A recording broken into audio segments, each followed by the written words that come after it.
Slavery in North America is a continuation, actually, of something that starts much earlier with the development of the exploration age, if you will.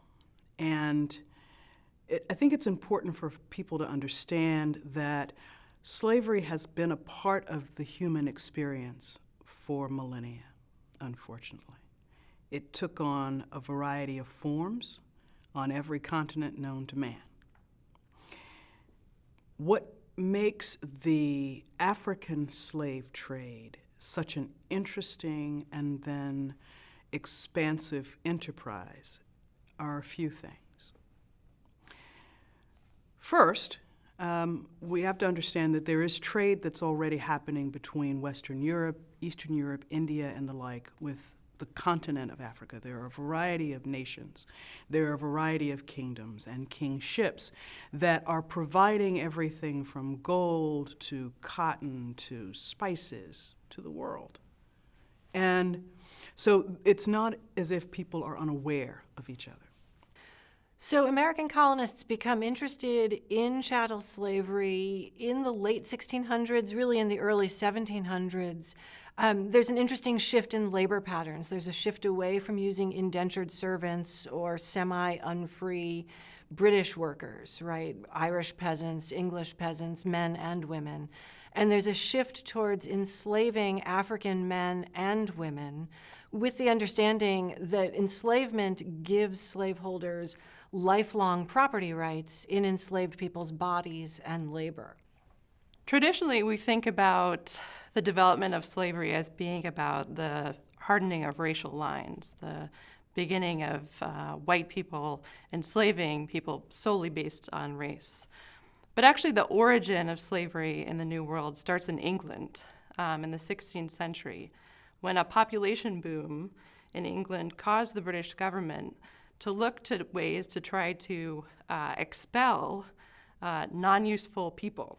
And these included vagrants, convicts, or anyone else who wasn't deemed fit for society. And what's crucial about this is that it doesn't have anything to do with race.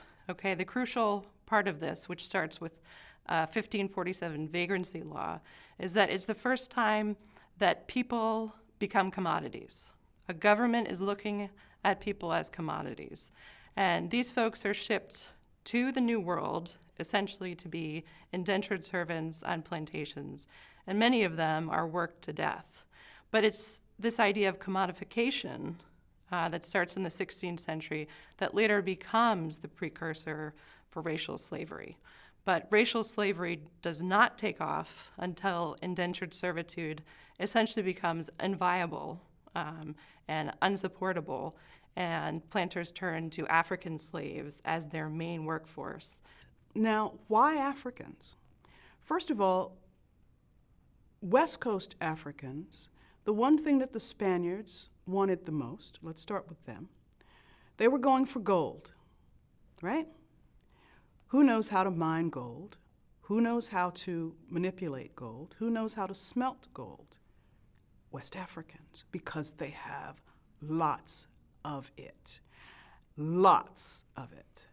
And so they're trading with these kingdoms for iron workers, for gold miners and iron workers and all of these things. That's what they need to go in there and get the gold that they are seeing among the indigenous peoples in Central and South America. So they're the ones who really start a large number. So you have the Spaniards, you have the Portuguese in particular as another large group. And the Portuguese engage in a very interesting exchange in southern Central Africa. And because that area at the time was also experiencing war.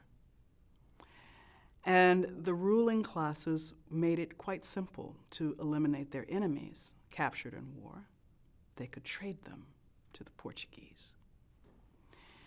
Not necessarily knowing fully what they were going to use them for, because they didn't care. These are enemies. You know, one of the things that people will say, again, in this whole denial justification cycle of the American slave system, well, they were selling their own people. No, they weren't. You know, no more were, you know, when you say, well, the Europeans are fighting their own people. We never say that. We give the countries, we give that are at war or what have you. So it was essentially the same thing. I mean, we're talking about a continent that is so vast, the United States proper would fit in it more than 2.5 times. European merchants and traders on the African coast generally separated captives, separated women, men, and children from other people with whom they shared linguistic, cultural, ethnic, or regional similarities.